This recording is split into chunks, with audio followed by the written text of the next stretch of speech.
So now we will illustrate this process of solids by considering this particular problem, and this particular problem short sheet has been already, it will be uploaded in our Google Classroom, so that you can just refer that. Is it okay? So now I will be doing the first problem which is given it to you in Google Classroom, that is problem number 1.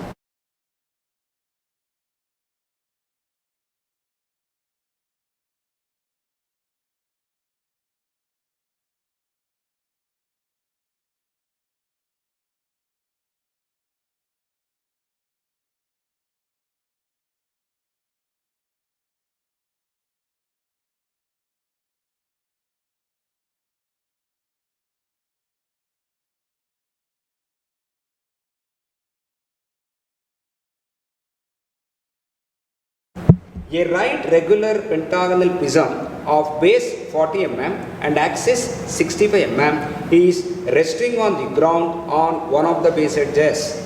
The axis is inclined at 45 degrees to HP and the base on which it rests is inclined at 30 degrees to HP. So now we can see that in this particular problem we have given two inclinations. So what are the inclinations given? One is axis inclination, another is side inclination. So whenever you have the combination of axis inclination and side inclination, now I need to now again decide which one I need to satisfy first. Generally, we need to satisfy first the axis inclination. So again, as you can see that since I have the axis inclination as well as the base side inclination, we can say that axis inclined at both the planes. Thereby, I can achieve the solution for this particular problem in 3 stages. That is stage 1, stage 2 and stage 3. So what is stage 1? Since as I said, in this particular case, I have given axis inclination as well as the side inclination. Always, I need to satisfy the axis inclination first. Okay, now, in the stage 1, it is given that axis is inclined to HP. Since the axis is inclined to HP, initially I will assume that axis to be perpendicular to HP. Since the axis is perpendicular to HP, base is parallel to HP. Since base is parallel to HP, I need to start from top. So now I decided that I need to start from top, Now what are the next step I need to decide? Now I need to decide what about the orientation. So how do you decide about that? It is given that in this problem, it is resting on one of the base edges. And already I told you that whenever I say that it is resting on one of the base edges, that particular base edge should be taken perpendicular to XY line in the top view. So that now I can draw the top view of this particular pentagonal prism. So let me do that. So draw the XY line. So I will take one of the base edges to be perpendicular to XY line. Then I will complete this pentagon.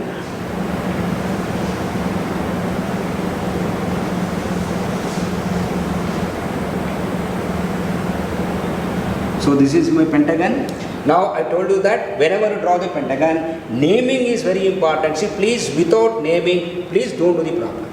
Because even though I have so much of experience, without naming, I will never solve any problem.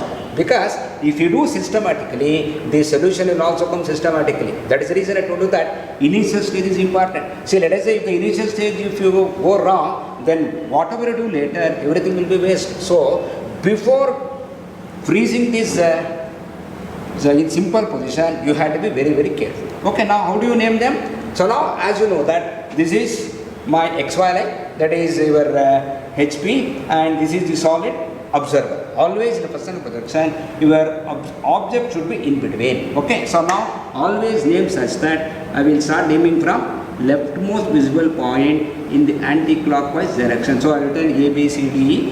It is one base. Let us say top base. Then A1, B1, C1, D1, E1 is the other base. So A1, B1 is the bottom base and ABCD is your top base. Okay, now how do you draw the top view, front view?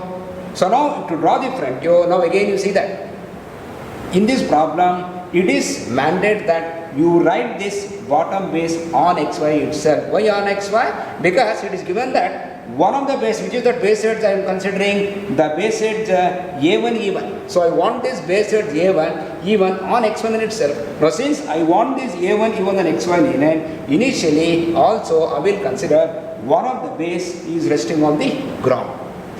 Let us say instead of saying that one of the base is resting on HP, I can also say that one of the base that is parallel to HP also I can give. So if I give that particular statement, I would have taken this bottom base above XY line also, but it is generally become a practice that we take your one of the bases, that is your bottom base, on XY line itself. Okay, so now let us draw the projections.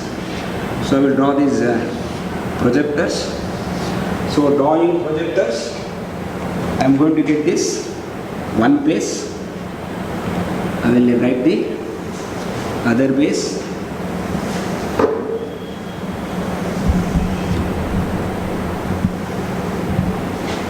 is it okay? Now I need to draw the namings. So what about the naming? A, B, C, D. So where do you get A, B, C, D's? That is your top base now. So that will be here. That is, let us A dash, B dash, C dash, D dash and E dash, and here you will get A1 dash, B1 dash, C1 dash, D1 dash and E1 dash, and also you also mark the axis. So how do you get the axis? The axis can be got by bisecting one or two adjacent sides. Okay, let us just bisect these two sides, so that I am going to get, this is the axis O and O1. Now I will just project this. So this will be somewhere here, so that I can show by the axis representation like this. Now as you can see, we have done this in the previous session, wherein the axis is in simple position. Why do you say simple position? In this particular case, I can see that axis is perpendicular to HP, but it is parallel to VP. Why it is parallel to VP? In the top view, the axis is seen as a point. Now since it is seen as a point, I can say that axis is parallel to VP. So this is stage 1.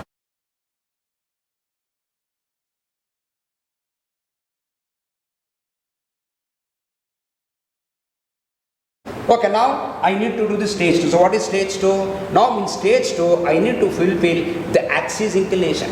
Okay, so what it is given in the problem? It is given that axis is inclined at 30 degrees to HP. And again you can see this is the true axis. Is it okay? So now I need to redraw this particular figure such that this particular axis is inclined at 30 degrees to HP. Okay, now how do you redraw this figure?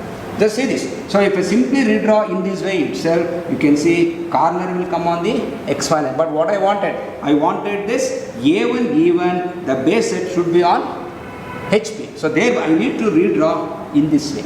Is it okay? So if I redraw in this way, and also remember, since the axis is perpendicular here, what about your base here? Base is perpendicular to the axis now. So if the axis is inclined at 30 degrees, means what about the base then? Because they are complementary. Now since they are complementary, I can say that base should incline at 60 degrees. So that is easy way of redrawing the figure now, because otherwise if you want to draw with the axis, then I need to see that this particular A should be on the XY, so that you will get some confusion. So instead of that, if I give the axis inclination, I can just consider the base inclination, which is 90 minus that value. Is it okay? So now, since the axis is inclined at 30 degrees to HP, I will say base is inclined at 60 degrees. Now as you can see, I need to redraw in this way only. Okay, so let us do that. So I will consider this particular line first. This line I will consider 60 degrees. So I will take this length. Let us have taken this length 60 degrees. Then I will get this, which is equal to this length. I am just going to redraw this figure, that's all. Is it okay? Now I am going to transfer the points. So this is A1, E1 dash of course. Then I will take this distance. So I will mark this as your B1 dash, this is C1 dash. And of course this is your D1 dash.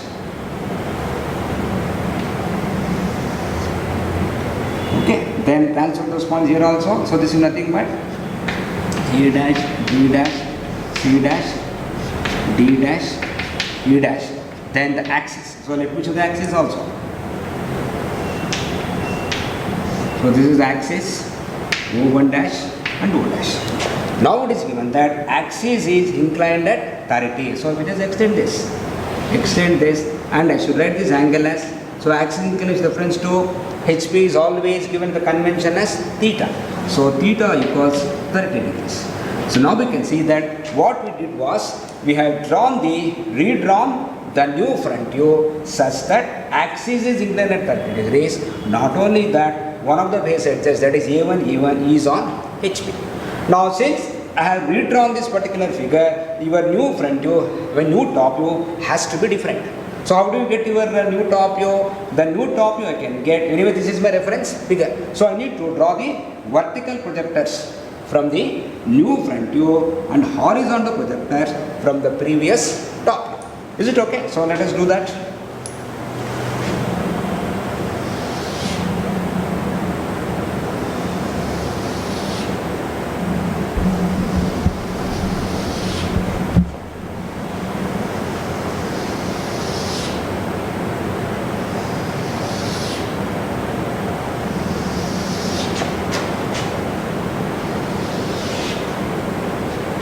So always remember, your projector should be as light as possible because they're all construction lines now. So whenever you are drawing these construction lines has to be as thin as possible.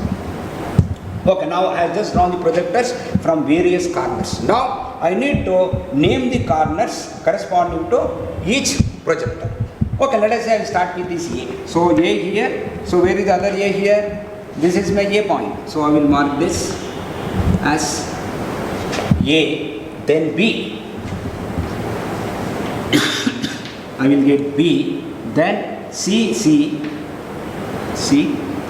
then this will be D, then this will be E. Similarly, I will mark for the other base, that is your bottom base. So this will be A1, B1, C1, C1 is here now, yeah, C1, D1 and E1. So now I got the projection. Now as you can see, it is very difficult to imagine to draw this. So no need for any imagination. Now I think you have to be very, very careful to complete this particular figure. So to complete this new top view, I am going to give a procedure. So you please follow the procedure so that your resulting figure will be 100% right. Is it okay? Now as you can see, this particular figure will be based on the orientation of this your new front view. Okay, so this is new front view is your reference figure to complete this new top view. Now use the procedure. So what is the procedure? Let us say as usual, this is my plane XY line and this will be your object. Where is the observer? Observer is here. This is my observer now. Now for the observer, if you look from the observer, this is the procedure you follow. So what you do is, since it is a prism, so what you do is, for the observer, you look for the visible base. So which is the base nearer to this observer? This base or this base? So this base. So this base is completely visible. So first get that particular visible base. Okay, so how do you draw this? Visible base is A to B, B to C, C to D, D to E, E back to A. So this is my visible base, that is my first step. So the first step is look for the visible base, complete that base. That is stage 1, step 1. Step 2 is dark the boundaries or get the boundaries. So what are my boundaries? Here the boundaries may be longer edges or base edges. So here it is the boundary, this one, this line. What is my boundary? Boundary is a line such that you have something here, you don't have anything there. It is a demarcation between saying that you have a solid, I don't have anything here. So this is the boundary. So don't bother whether that particular boundary is a longer edge or a base edge. Simply join them. So D to E, that is the extreme lines of this particular figure. So D to D1 a longer edge, then D1 C1 a base edge, C1 B1 another base edge, then B to B1 another longer edge. Is it okay? So step 2 is over. What is step 2 I said? Get the boundaries. Third step is dark the visible longer edges. Okay, now for the observer, which is the longer edge nearer to him? Which is the longer edge? You can see this one, CC1. So CC1 is nearer to him, so obviously it has to be seen, is it not? So just get that particular longer edge. So I am just going to join this. Now we can just see your solid is keeps on emerging now. So now we can start imagining the figure very easily. Now complete the other base. So which is the other base now? So already I said A, B, C, D is my visible base. Now which is the other base? Your A1, B1, C1, D1, E1 back to A1. But as you can see, already we have this lateral face. Which is the lateral face? BB, CC. This particular is the lateral. Obviously, your other base I cannot see. Why I cannot see? For the observer, this base is remote to him. He cannot see. Since he cannot see, it has to be shown as a dotted line. So what I do then? See already A1, B1. So what about A1, B1? Because even A1, B1 is the base head which will come behind this lateral face. Obviously, this has to be a dotted line. Okay? And also remember one more thing. Whenever you want to have a line, if one point of that particular line is visible, another point is invisible, then the resulting line has to be invisible only. Now, anyway, I said this is invisible. This is also should be invisible. And again, one more thing we just observe. Already you have one longer edge. So whenever you are doing any problem like this, whenever you have two lines, that is, you have two edges, it may be longer edges or base edges, that is one behind the other. So I cannot see both. So but in this particular case, already I can see CC. So obviously, this line has to be a dotted line. So remember, no two solid lines you should have in a particular finished figure. Is it okay? So with this analogy, this should be a dotted line. What about this? Visible point, invisible point, visible point. What about the resulting line? Invisible. This is invisible. So I have taken care of the other base. Now finally, I should look for the, okay, now I need to look for the other longer edge. Which are the other longer edges? So already we have taken care of BB is there, CC is there, DD is there. Which are the longer edge I need to take care of? Your EE as well as AA. Now, this EE as well as AA will be a part of this particular visible base. Now, within the visible base, no other solid line should come. Or, contrary, I can say that this is a solid line, this line has to be a dotted line. Or, I can also say that this is invisible point, this is a visible point, the resulting line has to be invisible. Similarly, this.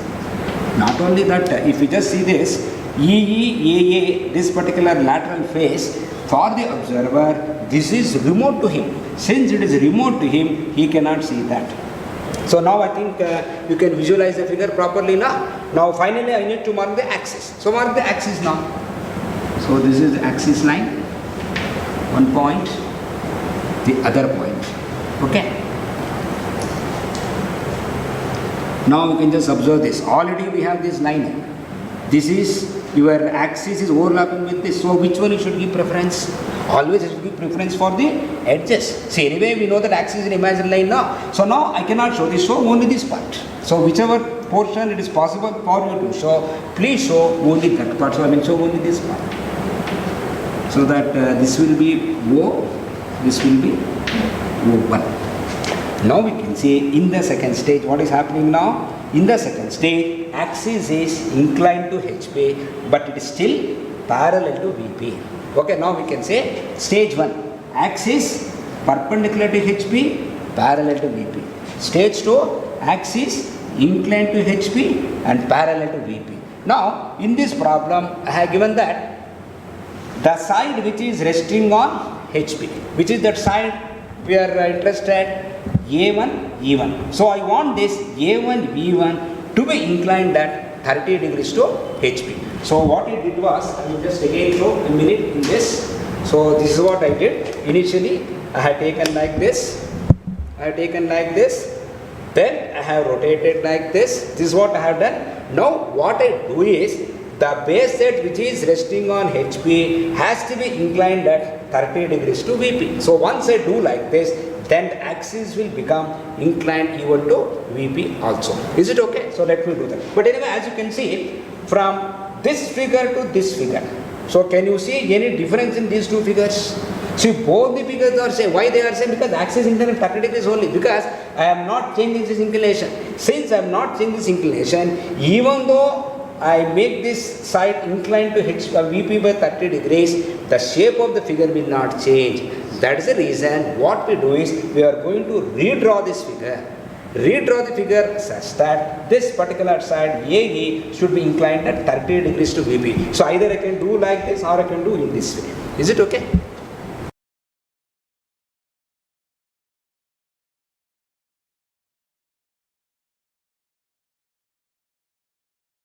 Now we need to go to the third stage. So third stage, what it is given in the problem is the side which is resting on HP, that is A1 E1, should be inclined at 30 degrees to VP. And already I told you that since the axis inclination between HP remains constant, this particular shape will not change. So thereby reorientation can be done such that this particular A1 E1 is inclined at 30 degrees. So as you can see, this is my A1 E1 line. So this I have taken inclined at 30. That is, your VP is always given as with reference with as phi. So phi is equal to 30 degrees. Okay, now we have reoriented this.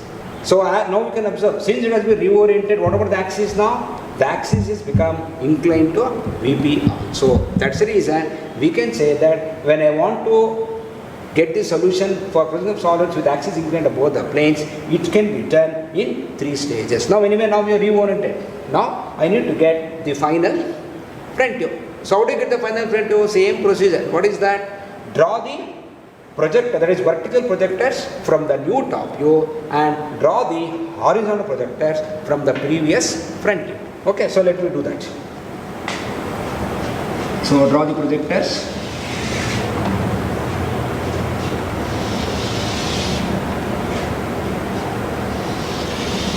Okay, so let me first get these things. So A1. So we have this A. So draw this projector A. So this will be A dash, then B,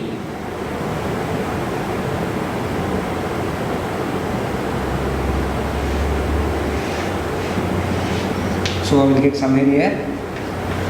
This will be B dash, then C dash. So draw the corresponding projector. This is your C dash, then D dash is on the same projector as B. So let me get that. So this is my projector D dash, then find the rest of E dash. So E dash will be here. So this is my E. So draw the projector, I will get this E dash. So I got A dash, B dash, C dash, D dash, D dash. Similarly, get the points for the bottom base also. So again I am going to draw the projectors. So draw the projectors. Okay, anyway this is on XY line. Okay, now A. So A will be on XY line. So draw the projector so that I will get this as A1. Then E1 also I will get on the same projector. So I will get this as E1 dash. Of course I should put dashes. Then B. So B should be on this particular projector.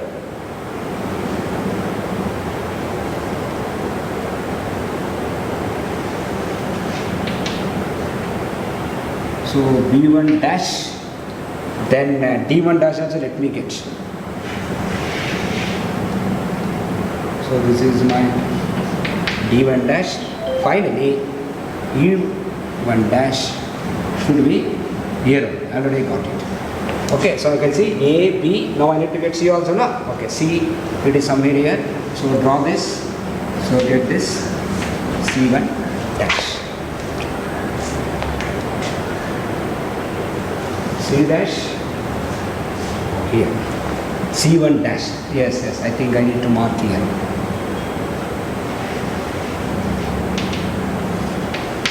C1 dash. Okay.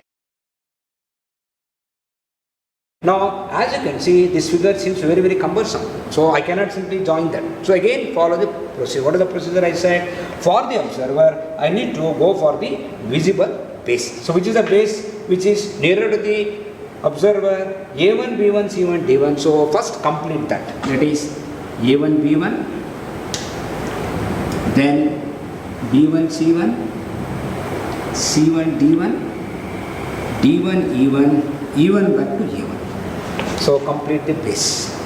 Okay, next step is boundaries. So go to the boundaries. So this is one boundary, that is A1 to A1, then A dash B dash, then B dash C dash, then we have this C dash C dash. Okay. Now after this I need to look for the other longer edges.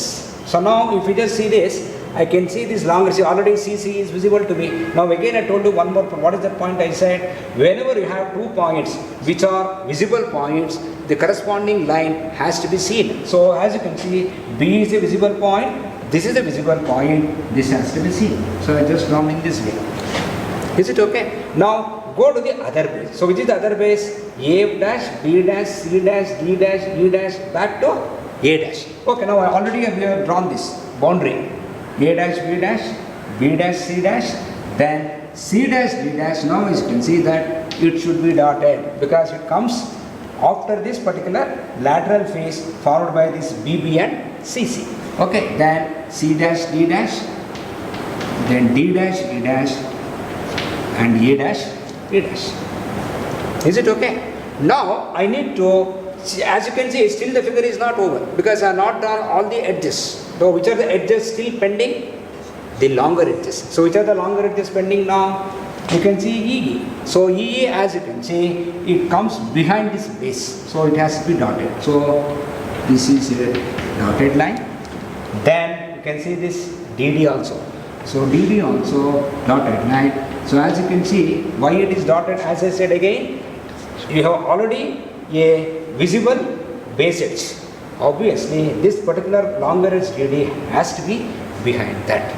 Is it okay? So now I can also mark the axis. So what is the axis then? So for this,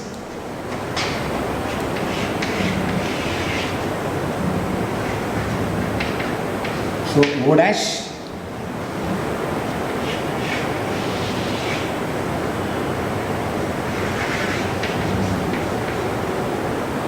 O1 dash. Is it okay? Now as usual the convention is it should be shown as dotted lines. So now we can see this. If you just see this final stage, in the final stage axis is inclined to both HP as well as VP. That's the reason we can say that when you want to do problems, when you have the position of solids with axis inclined to both the planes, this can be achieved in 3 stages. And also one more thing, whenever I start from top view here, first draw the top view, I got the front view, then the next step is go to this, next the front view, then the top view, then go to the next top view, then go to the front. So you have to see the sequence now. That is, if I start from here, I should go like this, like this, like this, like this, like this. Is it clear?